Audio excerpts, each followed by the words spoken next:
नमस्कार दोस्तों, स्वागत करता हूं इस YouTube चैनल पर। तो दोस्तों, आज हम एक बार फिर से देखने वाले हैं रीजनिंग की एक शानदार क्लास। दोस्तों, इस क्लास में हम देखेंगे रीजनिंग के 15 अति महत्वपूर्ण प्रश्नों को जो आपके एग्ज़ाम में बार बार पूछे जाते हैं। आज है एग्ज़ाम आपकी जो पार्ट संख्या 27 है। इससे पहले कि दोस्तों, यदि आपने 26 क्लासेस नहीं देखी हैं तो इनको भी जा कर के देखिएगा। एग्ज़ाम से रिलेटेड पिछली क्लासों में बहुत ही इंपॉर्टेंट क्वेश्चंस करवाए गए हैं। तो दोस्तों, आज हम कुछ इस प्रकार से क्वेश्चन देखेंगे। जैसे क्वेश्चन नंबर 1 कह रहा है कि तारापुर जिस प्रकार महाराष्ट्र से संबंधित है तो क्वेश्चन मार्क कर्नाटक से संबंधित हो जाएगा। 4 ऑप्शन आपको दे रखे हैं, इनमें से कौन सा ऑप्शन आएगा। इसके अतिरिक्त दोस्तों, क्वेश्चन नंबर 13 कह रहा है ग्रह पृथ्वी और मंगल। यहाँ पर आपका ये बेन आरेख से संबंधित है, इनमें किस प्रकार का बेन आरेख बनेगा इसको हम जानेंगे। इसके अतिरिक्त क्वेश्चन नंबर 15 कह रहा है कि नीचे दी गई आकृति में सही दर्पण प्रतिबिंब ज्ञात कीजिए। यहाँ पर एम और एन नाम का दर्पण दे रखा है और इसका हमें क्या बताना है, इन 4 ऑप्शंस में से दर्पण प्रतिबिंब बताना है। तो और भी इंपॉर्टेंट क्वेश्चंस रहने वाले हैं जो आपके एग्जाम में बार बार पूछे जाते हैं। दोस्तों, चलते हैं आज के पहले प्रश्न की तरफ। इससे पहले आप यदि किसी भी एग्ज़ाम की तैयारी कर रहे हैं जिनमें से आपका कोई स्टेट लेवल का एग्ज़ाम जैसे Uttar Pradesh police, Bihar police, Madhya Pradesh police, इसके अतिरिक्त आपका दिल्ली पुलिस, इसके अतिरिक्त आपका हरियाणा पुलिस, या फिर कोई केंद्र लेवल का एग्ज़ाम जिनमें से CISF, CRPF, ठीक है, SSC का कोई एग्ज़ाम जैसे आपका CHSL हो गया, ठीक है, CHSL हो गया, MTS हो गया, MTS के अतिरिक्त आपका हो गया CPO का एग्ज़ाम जो कि नेक्स्ट आने वाला है। इसके अतिरिक्त दोस्तों CGL का एग्ज़ाम, इसके अतिरिक्त दोस्तों आपका रेलवे का कोई एग्ज़ाम जिनमें से आपका अभी DFCCIL का एग्ज़ाम चल रहा है और आने वाले दिनों में बहुत जल्द आपका ग्रुप डी का भी नोटिफिकेशन आने वाला है। इसके अतिरिक्त दोस्तों बैंकिंग के कोई एग्ज़ाम, ये सारे के सारे जो एग्ज़ाम्स होते हैं इनमें दोस्तों आपका रीजनिंग पूछा जाता है। और रीजनिंग एकमात्र ऐसा इंपॉर्टेंट सब्जेक्ट है जिसमें बच्चा अगर थोड़ी सी मेहनत कर लेता है तो वहाँ पर उसके पूरे के पूरे नंबर आने की संभावना रहती है। जैसे कोई एग्ज़ाम में आपकी 25 नंबर की रीजनिंग पूछी जाती है तो यदि आप थोड़ी सी मेहनत कर लेंगे तो आपका पूरा में पूरा चांस हो जाएगा। तो इस क्लास को जरूर देखिएगा यदि आप किसी भी एग्जाम की तैयारी कर रहे हैं। चलते हैं दोस्तों बिना किसी देरी के आज के पहले प्रश्न की तरफ। आज का पहला प्रश्न आपसे कह रहा है कि तारापुर जिस प्रकार महाराष्ट्र से संबंधित है तो आपका क्वेश्चन मार्क के स्थान पर क्या आएगा। देखिए, यहाँ पर जो लॉजिक चल रहा है वो आपका एक शानदार सा लॉजिक है जो एक GS/GK में पूछा जाने वाला प्रश्न से संबंधित है। देखिए, यहाँ पर अगर तारापुर की बात की जाए, तारापुर क्या है दोस्तों, एक परमाणु संयंत्र है। क्या है आपका परमाणु संयंत्र है, इसको अच्छे से याद रखेंगे। ये क्या है, परमाणु संयंत्र है। और दोस्तों ये कहाँ पर स्थित है, इसको आप लोग अच्छे से याद रखेंगे। ये आपका महाराष्ट्र राज्य में स्थित है। कहाँ पर है, महाराष्ट्र राज्य में। इसके अतिरिक्त पूछ रहा है कि कर्नाटक में ऐसा कौन सा परमाणु संयंत्र स्थित हो जाएगा जो कि आपका क्वेश्चन मार्क के स्थान पर आ जाएगा। तो दोस्तों अगर बात कर लेते हैं कर्नाटक के परमाणु संयंत्र के बारे में तो यहाँ पर दोस्तों आपका स्थित है कैगा परमाणु संयंत्र। क्या है, याद रखेंगे, कैगा परमाणु संयंत्र, जो कि ऑप्शन नंबर सी में दे रखा है। इस प्रकार से ऑप्शन नंबर सी आपका सही उत्तर हो जाएगा। देखिए, ये शानदार सा क्वेश्चन था जो आपसे एग्जाम में पूछा गया है और सदस्यता से संबंधित ऐसा क्वेश्चन अक्सर पूछने को मिलता है। देखिए, अगर बात कर लें नरोरा की तो यहाँ पर जो नरोरा परमाणु संयंत्र है ये आपका दोस्तों आता है उत्तर प्रदेश में। कहाँ पर, उत्तर प्रदेश में। काकरापार की बात करें दोस्तों, ये आपका गुजरात में आता है। कहाँ पर आता है, गुजरात में आता है। इसके अतिरिक्त कुडनकुलम की बात की जाए तो ये आपका कहाँ पर आ जाता है दोस्तों, ये तमिलनाडु में आता है। ये भी आप लोग अच्छे से याद रख लेंगे।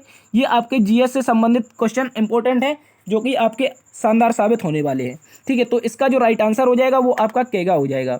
चलते हैं दोस्तों अगले प्रश्न की तरफ। अगला प्रश्न दोस्तों हमसे कह रहा है जिस प्रकार यहाँ पर रेल दे रखा है और रेल का संबंध बताया है KCTN से तो उसी प्रकार आपका रीड का संबंध किससे हो जाएगा। इस बार एक बार फिर से क्वेश्चन मार्क दिया गया है और इंग्लिश का जो सादृश्यता का क्वेश्चन आता है ऐसा क्वेश्चन आपको देखने को मिलता है। देखिए, अगर बात कर लें रेल की, रेल दोस्तों किस प्रकार से KCTN से संबंधित है उसी प्रकार आपका रीड आपका किससे संबंधित हो जाएगा, क्वेश्चन मार्क के स्थान पर इनमें से कोई ना कोई ऑप्शन आपका आ जाएगा। देखिए, अगर बात कर लेते हैं रेल की तो यहाँ पर एक शानदार सा लॉजिक चल रहा है। सबसे पहले क्या है आपका K है, उसके बाद दोस्तों C है और उसके बाद क्या है T है, उसके बाद दे रखा है N। तो यहाँ पर जो लॉजिक चल रहा है वो कुछ क्रॉस मेथड में चल रहा है और क्रॉस मेथड में जो लॉजिक चल रहा है ये आपका केवल 3 पहले अक्षरों में चल रहा है। देखिए किस प्रकार से चल रहा है, ऐसे कुछ इस तरह से आपका लॉजिक चल रहा है और ये आपका क्रॉस मेथड में है जबकि लास्ट वाले को एज इट इज लिख दिया गया है। अगर बात कर लें R की तो R आपका कितने पर होता है सर, आप कहेंगे 18 पर होता है और 18 में हमने +2 किया तो 20 पर आपका क्या आ गया दोस्तों, T आ गया है। कितने पर, 20 पर। इसके अतिरिक्त A में दोस्तों क्या किया हमने, +2 किया तो सीधा का सीधा आपका C आ चुका है जो कि 3 पर होता है, A आपका 1 पर होता है। उसी प्रकार आई आपका 9 पर होता है, और जब इसमें +2 करेंगे तो 11 पर क्या आ जाता है दोस्तों, आपका आ जाता है के। ठीक है, इसको आप लोग अच्छे से याद रखेंगे। जबकि आगे चलकर लास्ट वाले अक्षर में सीधा +2 कर दिया है, और लास्ट में 12 के बाद जो एन आता है वो 14 पर आता है, एल आपका 12 पर आता है। ठीक है, यही लॉजिक अब हम लगाएंगे रीड में। किसमें लगाएंगे दोस्तों, आप कहेंगे रीड में लगाएंगे। देखिए, जब इसमें हम रीड में लॉजिक लगाएंगे तो इस प्रकार से जो लॉजिक लगेगा वो आपका सही उत्तर ऑप्शन के अनुसार आ जाएगा। देखिए, अगर बात कर लें सबसे पहले ए की, किसकी, ए की, तो ए में जब +2 करेंगे दोस्तों, जब ए में +2 करेंगे हम तो क्या आएगा, 3, यानी कि सी आएगा। और सी से कौन कौन से ऑप्शन शुरू हो रहे हैं, तो इस प्रकार से हमारे 2 ऑप्शन तो वैसे भी कट जाते हैं। अब बचे बी और डी ऑप्शन, इनमें से कोई ना कोई एक ऑप्शन आपका सही उत्तर होगा। अगर बात कर लेते हैं ई आता है दोस्तों 5 पर, और 5 के बाद जो 2 जुड़ेगा जब इसमें तो कितना आ जाएगा, 7, और 7 पर आने वाला जो अक्षर होता है वो जी होता है। ठीक है, ई सी जी, और सी जी यहाँ पर भी दे रखा है। आगे कह रहा है आर के बाद क्या आएगा दोस्तों, आपका आर 18 पर होता है, तो जब 2 जोड़ेगा तो कितने पर, 20 पर आपका टी आ जाएगा। तो सी जी टी दोनों में दे रखा है। लेकिन लास्ट के अक्षर की बात की जाए तो जब डी में हम 2 जोड़ेंगे, डी होता है 4 पर, और जैसे ही 2 जोड़ेंगे दोस्तों ये 6 पर आ जाएगा आपका एफ। तो इस प्रकार से जो हमारा सही उत्तर होगा वो आपका ऑप्शन बी हो जाएगा। क्या हो जाएगा, ऑप्शन बी। यहाँ पर सी जी टी और एफ दे रखा है, जो कि शानदार सा आंसर हो जाएगा इसका। आप लोग इसको अच्छे से याद रखेंगे।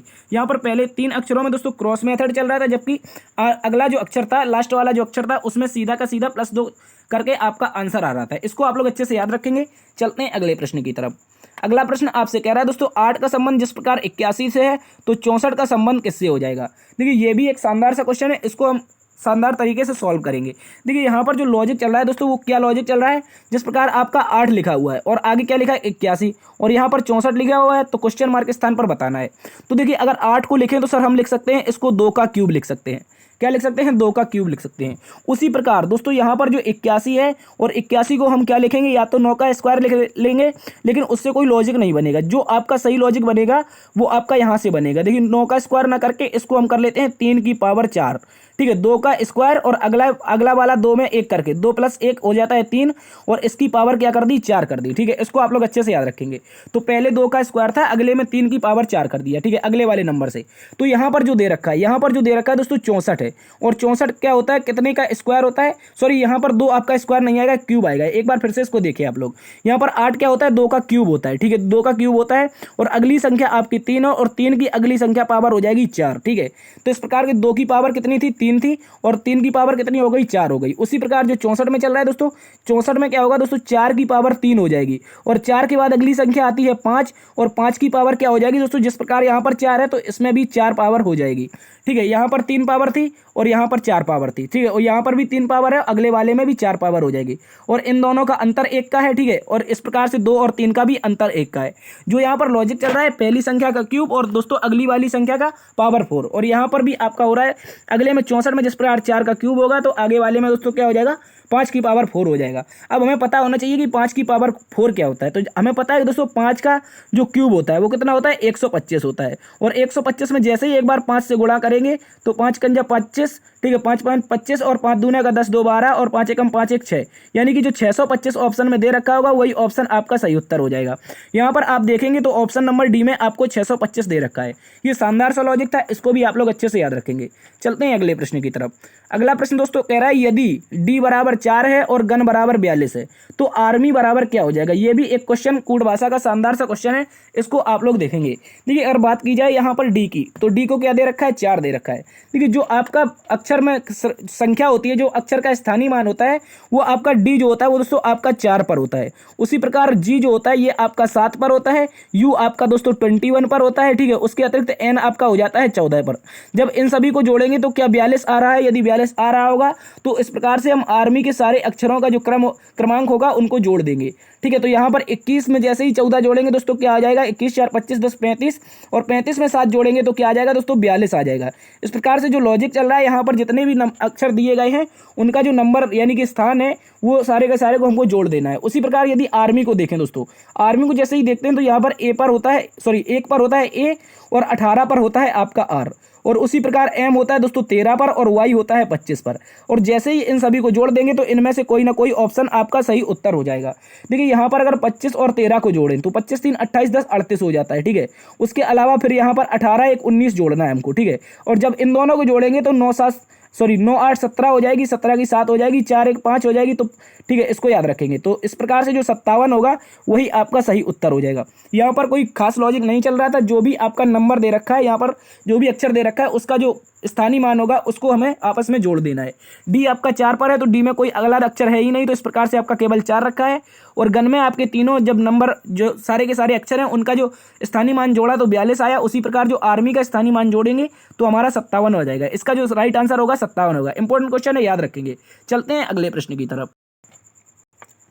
अगला प्रश्न दोस्तों हमसे कह रहा है कि नीचे दिए गए प्रश्न के विकल्पों में से विषम ज्ञात कीजिए। यहाँ पर क्वेश्चन नंबर 5 कह रहा है कि ऐसे ये 4 विकल्प दिए गए हैं प्रश्न के और इनमें से हमें बताना है दोस्तों विषम क्या होगा। देखिए यहाँ पर 2:20 है, 4:50 है, 3:30 है और 1:10 है। लेकिन आपकी नज़रों में तो ये समय दे रखा है, लेकिन हमारी नज़रों में यहाँ पर एक लॉजिक चल रहा है। और लॉजिक कौन सा चल रहा है दोस्तों, यहाँ पर आप लोग अच्छे से देखेंगे। देखिए यहाँ पर क्या लिखा है, 2 लिखा है और 2 में हम जैसे ही दोस्तों क्या करेंगे, मल्टीप्लाई 10 कर देंगे तो अगली वाली संख्या 20 आ जाएगी।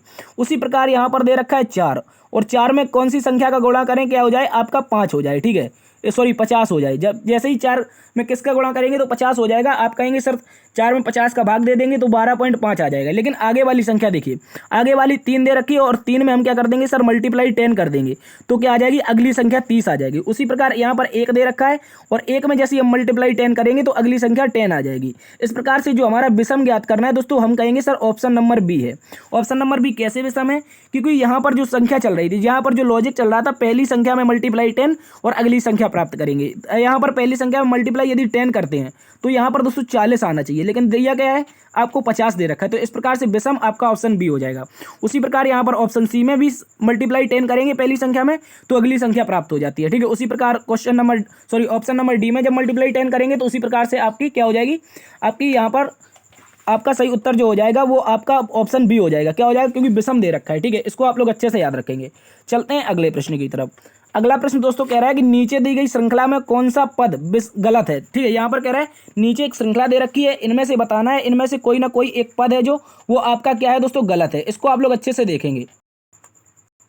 देखिए दोस्तों, अगर इसको देखा जाए तो यहाँ पर किस प्रकार का लॉजिक चल रहा है, एक शानदार सा लॉजिक चल रहा है। देखिए यहाँ पर 102 दे रखा है, फिर 101 है, फिर 98 है, फिर 93 है, फिर 86 है, फिर कितना है 74, आगे आपका 66 और 53 है। इनमें से क्या लॉजिक चल रहा है, देखिए यहाँ पर अगर देखा जाए तो 102 से हम क्या आएंगे, 101 पर आएंगे और जब 101 पर आएंगे तो क्या कर देंगे सर, यहाँ पर -1 कर देंगे। क्या कर देंगे दोस्तों, आप कहेंगे सर -1 कर देंगे। उसी प्रकार 101 से हम 98 पर आएंगे तो आप कहेंगे सर 98 में 102 हो जाता है और 1 यानी कि -3 कर देंगे। ठीक है, और आगे दोस्तों आप देखेंगे तो यहाँ पर क्या हो रहा है, -5 हो रहा है। ठीक है, 93 5 98 तो -5 हो रहा है। आगे दोस्तों आप देखेंगे तो 93 में क्या करेंगे हम लोग, आगे यदि हम 7 माइनस कर दें, क्या कर दें -7, तो यहाँ पर -7 करेंगे तो आपका आ जाएगा 86। ठीक है, उसी प्रकार हम यहाँ पर आगे क्या करेंगे, हमें क्या लाना है, आपको 74 लाना है। ठीक है, उसके अतिरिक्त 66 लाना है और आगे चलकर क्या लाना है, 53 लाना है। ठीक है, इसको अगर देखा जाए तो 86 में जैसे ही हम क्या करेंगे, आपको अब एक श्रृंखला बनती हुई दिखाई देती होगी। पहले 1 फिर 3 फिर 5 फिर 7 तो आगे क्या आ जाएगा सर, आपका 9 आएगा। क्या आएगा, 9 आएगा। और जैसे ही -9 करेंगे 86 में तो कितना आ जाएगा आपका, 86 में -9 करेंगे तो दोस्तों 77 आना चाहिए। कितना आना चाहिए, 77। ठीक है, और आगे जब 77 में से 66 तक आना है तो यहाँ पर क्या करेंगे, -11 कर देंगे। -11 कर देंगे तो 66 आ जाएगा और आगे चल करके क्या करेंगे, यहाँ पर -13 कर देंगे तो क्या आ जाएगा, 53 आ जाएगा। जो हमें पता चला है कि जो विषम शब्द है वो आपका कितना है सर, 74 है। 74 के स्थान पर यदि हम 77 रख दें तो हमारी श्रृंखला पूर्ण हो जाती है। तो इस प्रकार से जो गलत ऑप्शन है, यानी कि जो गलत आपका पद है वो आपका 74 है, जो कि ऑप्शन नंबर डी में दे रखा है। ऑप्शन डी दोस्तों इसका सही उत्तर हो जाएगा। चलते हैं अगले प्रश्न की तरफ। अगला प्रश्न आपसे कह रहा है कि एक ही पासा के 2 अलग अलग प्रारूप दिए गए हैं। ठीक है, और यहाँ पर बताना है दोस्तों डॉलर का विपरीत। तो डॉलर का विपरीत क्या आएगा, ये आप लोग इसको एक बार से रोक के सॉल्व जरूर करिएगा। ठीक है, देखिए अगर बात कर लें डॉलर के विपरीत की, तो जब भी हमें इस प्रकार के पासे दिए जाते हैं, तो उनमें से हमें एक कॉमन नंबर ढूंढना होता है। और जब जैसे ही हमें कॉमन नंबर मिल जाता है तो हम क्या करते हैं, उसको या तो क्लॉकवाइज या तो एंटी क्लॉकवाइज घुमा देते हैं। तो यहाँ पर आपको कॉमन नंबर क्या दिखाई दे रहा है, आप कहेंगे सर यहाँ पर हमको हैशटैग दिखाई दे रहा है और यहाँ भी हैशटैग दिखाई दे रहा है। तो इस प्रकार से हम क्या करेंगे, हैशटैग को सीधा रखेंगे। ठीक है, हैशटैग को रखेंगे हैशटैग के अपोजिट। ठीक है, और उसके बाद अब या तो आप इसको एंटी क्लॉकवाइज घुमाइए, क्या कीजिए, या तो आप इसको एंटी क्लॉकवाइज घुमाइए दोनों को एक साथ, ठीक है, या फिर इनको दोनों को एक साथ क्लॉकवाइज घुमाइए। इस प्रकार से जब हम करेंगे तो हमारा सही उत्तर आने की संभावना रहती है, ठीक है। इसको आप लोग अच्छे से देखेंगे। तो इसकी अगर बात की जाए, सबसे पहले हम हैशटैग के अपोजिट हैशटैग रख चुके हैं, तो यहाँ पर हम घुमाते हैं इसको क्लॉकवाइज। तो क्लॉकवाइज जैसे ही घुमाएंगे तो आगे वाला जो नंबर आएगा आपका यहाँ पर परसेंटेज आ रहा है। क्या आ रहा है दोस्तों? परसेंटेज। उसी प्रकार इसमें जब क्लॉकवाइज घुमाएंगे तो इसके अपोजिट में क्या आ जाएगा? आपका स्टार आ जाएगा। क्या आ जाएगा? स्टार। उसी प्रकार जब अब यहाँ से हम चलते हैं यहाँ से क्या चलते हैं हम? परसेंटेज से आगे चलते हैं। परसेंटेज से आगे चलते हैं क्लॉकवाइज, तो आपका आता है दोस्तों एट द रेट। क्या आता है? एट द रेट, ठीक है। इसको आप लोग अच्छे से देखेंगे। तो परसेंटेज से आगे चलेंगे दोस्तों, क्या आ जाएगा? एट द रेट आ जाएगा। और यहाँ पर आगे जब चलेंगे दोस्तों, क्या आ जाएगा? आपका डॉलर आ जाएगा, ठीक है। क्या आ जाएगा? डॉलर। यहाँ पर जो आपका आ जाएगा डॉलर, ठीक है। तो अब देखिए हमसे पूछा क्या है? हमसे पूछा ही है कि डॉलर का विपरीत क्या होगा। तो डॉलर का विपरीत हमें क्या दिखाई दे रहा है? आप कहेंगे सर आपका डॉलर का विपरीत जो हो रहा है वो आपका एट द रेट दिखाई दे रहा है। क्या दिखाई दे रहा है? आप कहेंगे सर एट द रेट दिखाई दे रहा है। तो एट द रेट कौन से ऑप्शन में है? तो ऑप्शन नंबर बी, ठीक है। कौन सा ऑप्शन है? Option number B. इसको हमने क्या किया दोस्तों, एक बार इसको फिर से देखिए। यहाँ पर दो नंबर कॉमन थे, दोनों नंबर कॉमन को उठाया, इनको क्या कर दिया? एक दूसरे के अपोजिट कर दिया। और जब अपोजिट कर दिया तो फिर इसको चलाया कैसा? क्लॉकवाइज, ठीक है। क्लॉकवाइज चलाया तो पहले नंबर पर परसेंटेज आया। इसमें भी जब क्लॉकवाइज चलाया तो फिर आपका नीचे क्या आ जाएगा? स्टार आ जाएगा। फिर से हमने क्लॉकवाइज चलाया तो क्या आया? एट द रेट आया। और यहाँ पर भी क्लॉकवाइज चलाया तो क्या आ जाएगा? आपका डॉलर आ जाएगा। तो हमसे पूछा था डॉलर का विपरीत, और डॉलर का विपरीत आपका ऑप्शन नंबर बी में दे रखा है, एट द रेट यहाँ पर हमको दिखाई दे रहा है, ठीक है। चलते हैं अगले प्रश्न की तरफ। अगला प्रश्न दोस्तों हमसे कह रहा है नीचे दी गई आकृति में कितने त्रिभुज स्थित हैं। देखिए ये शानदार सा क्वेश्चन है, बार बार सीजीएल, सीपीयू, एसएससी, एमटीएस वगैरह बहुत सारे एग्जामों में पूछा जा चुका है। तो इस क्वेश्चन के आने की प्रबल संभावना रहती है। इसमें सीधा सा आपको रट ही लेना है। जब भी इस प्रकार की आकृति दिखाई दी जाए तो आपके कितने त्रिभुज होंगे वो हम अभी आपको काउंट करके बताएंगे, ठीक है। हम लोग काउंट करेंगे तो आप लोगों को यहाँ पर अपनी नज़र बहुत पेनी रखनी है, ठीक है। यहाँ पर जैसे ही हम देखिए, यहाँ पर जब हमें आकृति दिखाई दे रही है वो दोनों एक तरह की दिखाई दे रही है। यदि एक तरफ के काउंट कर लें तो दोस्तों हमें पूरे के पूरे दोनों के साइड पता चल जाएंगे, क्योंकि हम एक तरफ के काउंट करके क्या कर देंगे? मल्टीप्लाई 2 कर देंगे। तो बराबर में क्या आ जाएगा? पूरे त्रिभुज का जितना भी आएगा वो आपका यहाँ पर आ जाएगा, ठीक है। तो अब यहाँ पर देखिए आप लोग, तो सबसे पहले हम इसको देखते हैं, ठीक है। क्या देखते हैं? इसको देखते हैं। तो यहाँ पर जब हमें आकृति दिखाई दे रही है, जो ये आकृति दिखाई दे रही है, इसको आप लोग अच्छे से देखिएगा, ठीक है। मान लीजिए इसके अंदर ये कोई भी पार्ट नहीं है, ठीक है। मान लीजिए ये कोई पार्ट नहीं है। इसके बाद जब हम इसको देखेंगे तो क्या हो जाएगा? सर आप कहेंगे यहाँ पर 3 है। कैसे 3 है? तो हमने आपको बताया था जब भी इस प्रकार की आकृति दिखाई दे तो हमें क्या करना है? नंबरिंग देना है और आपस में क्या करना है? दोनों को जोड़ देना है। तो हमारे कितने आ जाएंगे? 3 आ जाएंगे, ठीक है। इस प्रकार से हमारे 3 आ चुके हैं। अब हम पेन का कलर चेंज कर ले रहे हैं, ठीक है। पेन का कलर चेंज कर रहे हैं। और हमने बताया था जब भी इस प्रकार का आपको स्क्वायर मिले और दोनों विकर्ण आपस में क्या करते हैं दोस्तों? विभाजित करते हो, आपस में परस्पर एक दूसरे को काटते हो, तो कितने क्या करना है हमको? कितने त्रिभुज मिलेंगे? तो सबसे पहले इनको नंबर दे देना है। क्या कर देना है सर? नंबर दे देना है। और जब जो भी बड़ा नंबर होगा उसका क्या कर देंगे? डबल कर देंगे, ठीक है। सीधा सा डबल कर देंगे तो कितना आ जाएगा? आपका 8 आ जाएगा, ठीक है। इस प्रकार से हमें कितने प्राप्त हो जाएंगे? 8 प्राप्त हो जाएंगे। तो देखिए यहाँ पर जो आपको प्राप्ति हो रही है, यहाँ पर देखिए, यहाँ पर आप देखेंगे तो ये आपको एक आकृति दिखाई दे रही है और उसी प्रकार सेम आकृति ऐसी यहाँ पर दिखाई दे रही है। तो आप कहेंगे सर दोनों में से हमें कितने कितने प्राप्त हो रहे हैं? 8 प्राप्त हो रहे हैं। कितने हो रहे हैं? यहाँ पर 8 हो गए और यहाँ पर भी 8 हो गए, ठीक है। इसको आप लोग अच्छे से याद रखेंगे। अब देखिए यहाँ पर एक बार फिर से पेन का कलर चेंज कर लेते हैं और आपको इन दोनों को जब ज्वाइंट करेंगे, इन दोनों को जब हम लोग ज्वाइंट करेंगे तो कितने त्रिभुज बनेंगे वो भी आपको अच्छे से देखना है। पेन का कलर चेंज और नजरें बहुत तेज होनी चाहिए। देखिए यहाँ पर देखिए, ये जो आपका त्रिभुज आपको बना दिखाई दे रहा है, क्या दिखाई दे रहा है? ये वाला त्रिभुज क्या आपको बना हुआ दिखाई दे रहा है, ठीक है। इसको देखिएगा, इसके जस्ट अपोजिट आप देखेंगे तो आपको ये वाला भी त्रिभुज बना हुआ दिखाई देगा। कौन सा? ये वाला। इसको आप लोग अच्छे से याद रखेंगे। ये वाला भी त्रिभुज आपको बना हुआ दिखाई देगा, जस्ट अपोजिट वाला, ठीक है। तो इस प्रकार से यहाँ पर हमें कितने मिल गए? आप कहेंगे सर 2 मिल गए, 2 और मिल गए। कितने मिल गए? 2 और मिल गए। तो यहाँ पर अब हम टोटल कर लेते हैं। टोटल हमें कितने मिल चुके हैं? 8 दूनी 16, 2 18, 3 21 मिल चुके हैं, ठीक है। 21 मिल चुके हैं। अब अपनी नजरें और पैनी रखनी है आप लोगों को और हम यहाँ पर त्रिभुज काउंट करेंगे। एक बार फिर से पेन का कलर चेंज और अब आप यहाँ पर देखेंगे। देखिए यहाँ पर अगर देखा जाए, तो क्या अभी तक हमने ये वाला काउंट किया था? ये वाला क्या हमने ये वाले काउंट किए थे? अभी तक नहीं किए थे। सर आप कहेंगे हमने काउंट नहीं किए थे। कैसे नहीं किए थे? क्योंकि हमने पूरा बड़ा वाला काउंट किया था। इसका जो ऊपर का पोर्शन था ये काउंट नहीं किया था, ठीक है। इसको याद रखेंगे। तो इसका जो ऊपर का पोर्शन है, इसका जो ये ऊपर का एक मिनट, यहाँ पर रेड कलर, दूसरा कलर ले लेते हैं।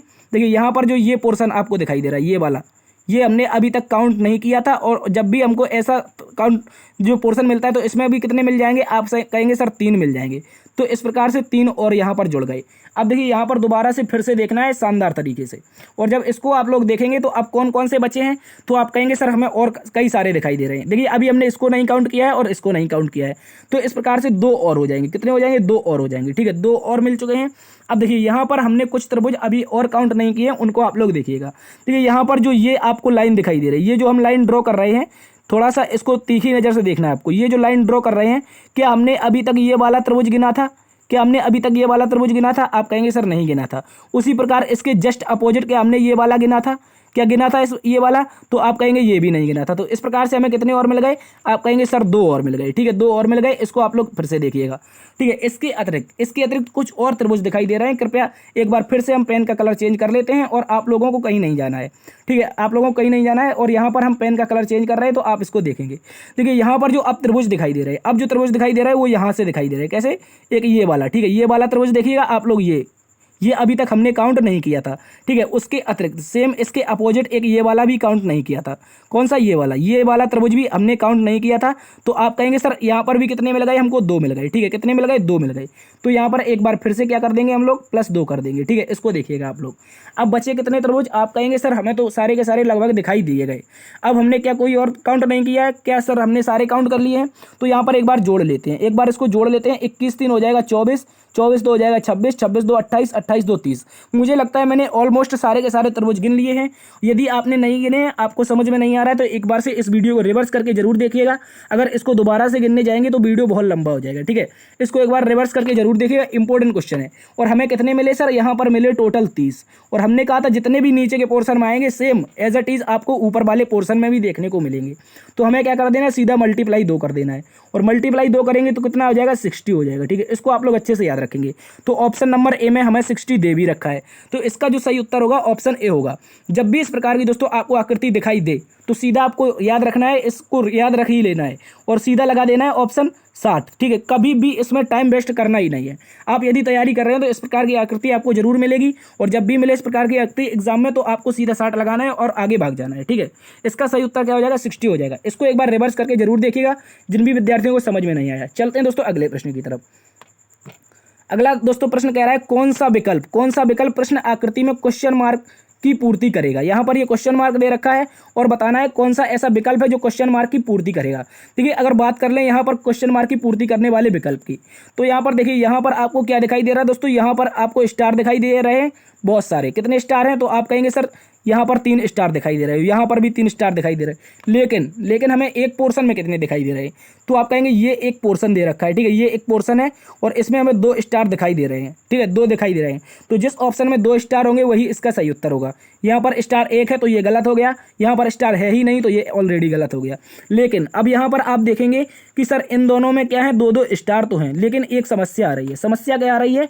एक समस्या ये आ रही है कि दोस्तों यहाँ पर आप देखेंगे ये आकृति डॉट डॉट में दे रखी है। किसमें?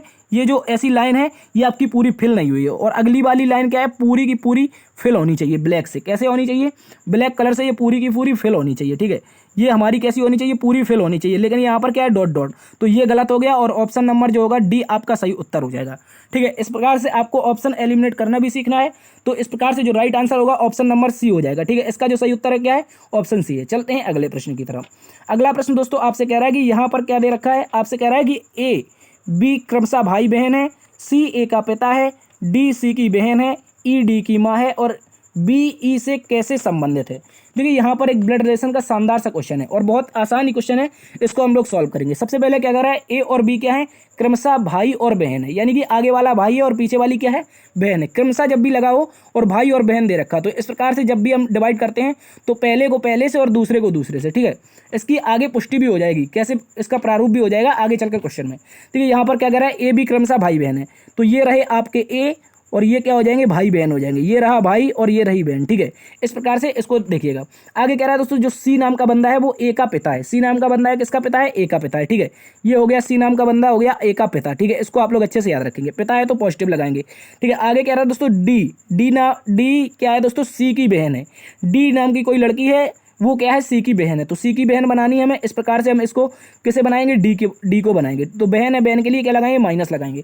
आगे कह रहा है दोस्तों ई कोई ई है और वो क्या है? डी की माँ है, तो डी की माँ किस प्रकार से हो जाएगी? ये इस प्रकार से हो जाएगी। कौन? आपकी ई नाम की कोई औरत है, वो क्या है, डी की माँ है, तो माँ है तो क्या लगाएंगे दोस्तों, माइनस लगाएंगे, ठीक है। इसको भी आप लोग अच्छे से याद रखेंगे, क्या करेंगे, डी के लिए हम यहाँ पर लगा देंगे माइनस, ठीक है। इसको आप लोग अच्छे से याद रखेंगे क्योंकि माँ है। अब देखिए हमसे क्वेश्चन में पूछा क्या है, क्वेश्चन में पूछा है बी ई से कैसे संबंधित है।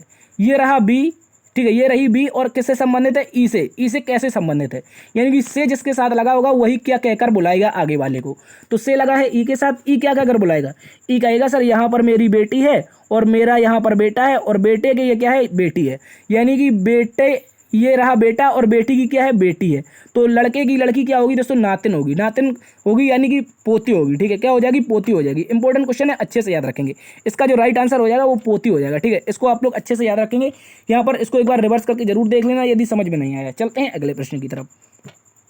अगला प्रश्न दोस्तों कह रहा है बीते हुए कल से 2 दिन पहले शुक्रवार था, तो आगामी परसों कौन सा दिन होगा। देखिए ये भी एक शानदार सा क्वेश्चन है, कैलेंडर में इस प्रकार का क्वेश्चन पूछने को मिलता है, और जब भी इस प्रकार के क्वेश्चन आए तो एक शानदार से लॉजिक के तहत इसको सॉल्व करेंगे। कह रहा है बीते हुए कल के 2 दिन पहले शुक्रवार था, तो आगामी परसों कौन सा दिन होगा। तो सबसे पहले जब भी इस प्रकार का क्वेश्चन आए तो आपको क्या बनाना है, सबसे पहले आज लिखना है। क्या लिखना है दोस्तों, आज लिखना है। और जब आप आज लिख लेंगे, आज लिख लेंगे तो आपका क्वेश्चन लगभग 40 हो या 30% सॉल्व हो जाएगा। कैसे, कह रहा है बीते हुए कल, बीता हुआ कल क्या हो जाएगा, एक दिन, ठीक है, और उसके 2 दिन पहले, तो एक दिन यहाँ हो गया, एक दिन यहाँ हो गया। अब क्या कह रहा है, 2 दिन पहले क्या था, शुक्रवार था, तो इस वाले दिन क्या था दोस्तों, शुक्रवार था, ठीक है, शुक्रवार। इसको आप लोग अच्छे से देखिएगा, शुक्रवार था। अब कह रहा है तो आगामी परसों, आगामी परसों मतलब आगे वाला परसों, कल और परसों, तो कौन सा दिन होगा यहाँ पर बताना है हमें। देखिए शुक्रवार आ चुका है, शुक्रवार जब आ चुका है दोस्तों इसको देखिएगा, शुक्रवार के बाद क्या आएगा आपका, यहाँ पर आ जाएगा दोस्तों शनिवार, ठीक है, यहाँ पर क्या आ जाएगा, आप कहेंगे सर रविवार, ठीक है, और ऊपर आज के दिन क्या आ जाएगा, आज हो जाएगा आपका सोमवार, ठीक है, क्या हो जाएगा दोस्तों, सोमवार हो जाएगा। अगला दिन क्या हो जाएगा, मंगलवार हो जाएगा, ठीक है, और मंगलवार के बाद अगला दिन क्या हो जाएगा आपका, बुधवार हो जाएगा, क्या हो जाएगा, बुधवार, ठीक है। तो बीते हुए कल के 2 दिन पहले शुक्रवार था, तो आगामी जो परसों वाला दिन आएगा तो कौन सा आ जाएगा, आप कहेंगे सर बुधवार आ जाएगा। बहुत ही शानदार सा क्वेश्चन था, ऑप्शन डी इसका सही उत्तर हो जाएगा। इसको आप लोग अच्छे से याद रखेंगे, बहुत ही आसान लेवल से इसको सॉल्व किया है हमने, ठीक है। तो इस प्रकार के क्वेश्चन जब भी देखने को मिले तो इसी तरीके से सॉल्व करना है। उसमें आपको आज जरूर पहले लिखना है। बहुत सारे विद्यार्थी क्या करते हैं, वो आज को काउंट करना ही भूल जाते हैं, और उस प्रकार से उनका मंगलवार आता है, क्या आता है, मंगलवार, और मंगलवार ऑप्शन में है नहीं, फिर वो कंफ्यूज होते हैं। तो ये जरूर लिखना है, ठीक है, इसको आप लोग अच्छे से याद रखेंगे। चलते हैं अगले प्रश्न की तरफ। अगला प्रश्न दोस्तों कह रहा है 6 लड़कियां एक वृत्त में केंद्र की ओर मुख करके खड़ी हैं, बिंदु विजी के बाईं ओर है, रेखा बिंदु और मुमताज के बीच में है, जैसा विजी और निर्मला के बीच में है। मुमताज के बाईं ओर कौन है। देखिए यहाँ पर एक शानदार सा क्वेश्चन है बैठक व्यवस्था का, और कह रहा है सॉरी यहाँ पर खड़ी हुई है लेकिन बैठक व्यवस्था का एक शानदार सा क्वेश्चन है, यानी कि सिटिंग अरेंजमेंट का। देखिए यहाँ पर क्या कह रहा है, एक व्रत में केंद्र की ओर मुख करके खड़ी हैं, तो हमें सबसे पहले क्या बनाना है सर, व्रत बनाना है। और व्रत बनाना है कितनी लड़कियों के लिए, तो यहाँ पर क्या रखा है 6 लड़कियाँ। तो 6 लड़कियाँ जैसे ही बिठाएंगे हम लोग इस तरह से बिठा देंगे, ठीक है, 6 लड़कियाँ हमारी कुछ इस तरह से बैठ जाएंगी। इसको आप लोग अच्छे से देखेंगे, यहाँ पर आपकी 6 लड़कियाँ क्या हो गई, बैठ गई। अब देखिए यहाँ पर हम एक बार से कलर चेंज कर लेते हैं और अब क्वेश्चन को पढ़ते हैं। क्वेश्चन कह रहा है बिंदु नाम की कोई लड़की है, बिंदु नाम की लड़की विजी के वाईं ओर है, यानी कि विजी नाम की लड़की की क्या है, वाईं ओर है। तो ये रहा विजी, ये रही विजी, और विजी के बायां, विजी का जो बायां होगा इस दिशा में हो जाएगा और दायां इस दिशा में हो जाएगा, ठीक है। जब भी केंद्र की ओर मुख करेंगे तो बायां हमेशा आपका इस दिशा में हो जाएगा, ठीक है, और दायां इस दिशा में होगा। इसको आप लोग अच्छे से याद रखेंगे। देखिए तो विजी के बाईं ओर कौन है, कह रहा है बिंदु, विजी के बाईं ओर है। बाईं ओर कौन सी दिशा है, ये दिशा है, और कौन हो गई, ये आपकी बिंदु हो गई। अब आगे एक लाइन दे रखी है कि रेखा नाम की कोई लड़की है, वो बिंदु और मुमताज के बीच में है। तो बिंदु तो ये रही, और यहाँ पर आपकी आ जाएगी मुमताज, क्या आ जाएगी, मुमताज आ जाएगी, ठीक है। इसको एम से डिनोट कर देते हैं। यहाँ पर हो गई मुमताज, और इसके बीच में कौन है, सो दोस्तों यहाँ पर कह रहा है रेखा, कौन है, रेखा इन दोनों के बीच में है। अब दोस्तों आगे कह रहा है जैसा नाम की कोई लड़की है, वो विजी और निर्मला के बीच में है। किसके, विजी और निर्मला के बीच में। तो ये आपकी विजी रही, और यहाँ पर आपकी आ जाएगी निर्मला, क्या आ जाएगी, निर्मला आ जाएगी। इसको आप लोग देखेंगे तो निर्मला यहाँ पर आ गई। अब इसके बीच में कौन है, कोई जैसा नाम की लड़की है, तो इसको जैसे लिख देते हैं। तो अब यहाँ पर हमारा डायग्राम कंप्लीट हो चुका है, और हमसे कह रहा है मुमताज, मुमताज के बाएं ओर कौन बैठा है। तो मुमताज कहाँ है, अब कहेंगे सर यहाँ पर बैठी है। कहाँ पर बैठी है, ये रही आपकी मुमताज, और मुमताज के बाईं ओर, यानी कि मुमताज का दायां ये हो गया, बायां ये हो गया, और बायां कहेगा तो सर आप कहेंगे देखिए ये हो गई बाईं ओर N4 क्या दे रखा है, N4 दे रखा है आपका। देखिए यहाँ पर क्या दे रखा है, N4 निर्मला, ठीक है। तो इस प्रकार से जो हमारा सही उत्तर हो जाएगा वो आपका निर्मला हो जाएगा। निर्मला आपकी मुमताज के बाईं ओर है। यदि मुमताज के दाईं ओर पूछता तो आप बताते सर मुमताज के दाईं ओर बैठी है रेखा, जबकि बाईं ओर कौन बैठी है, निर्मला बैठी है। तो इसका राइट आंसर क्या हो जाएगा, निर्मला। चलते हैं अगले प्रश्न की तरफ। अगला प्रश्न दोस्तों डायग्राम से दे रखा है, कह रहा है ग्रह पृथ्वी और मंगल, ग्रह पृथ्वी और मंगल में हमें क्या बताना है, बेन आरेख बताना है। तो यहाँ पर कौन सा बेन आरेख आएगा, ये शानदार सा लॉजिक के साथ इसको सॉल्व करेंगे। देखिए क्या कह रहा है पहले तो आपकी क्या है, पृथ्वी है, फिर ग्रह है, फिर मंगल है। तो सबसे पहले देखिए क्या आ जाएगा आपका, मान लीजिए ये रही आपकी पृथ्वी, क्या रही, ये पृथ्वी है और ये आपका मंगल है, ठीक है। ये आपकी क्या है, पृथ्वी है और ये आपका हो गया मंगल। इसको आप लोग अच्छे से देखेंगे, ये हो गए अर्थ यानी कि ई हो गई, और ये हो गया आपका मार्स यानी कि मंगल हो गया। अब देखिए जो ये दोनों हैं ये क्या है, आप कहेंगे सर ये तो ग्रह हैं, क्या है दोस्तों, ये एक प्रकार के ग्रह हैं जो सूर्य के चारों ओर चक्कर लगाते हैं।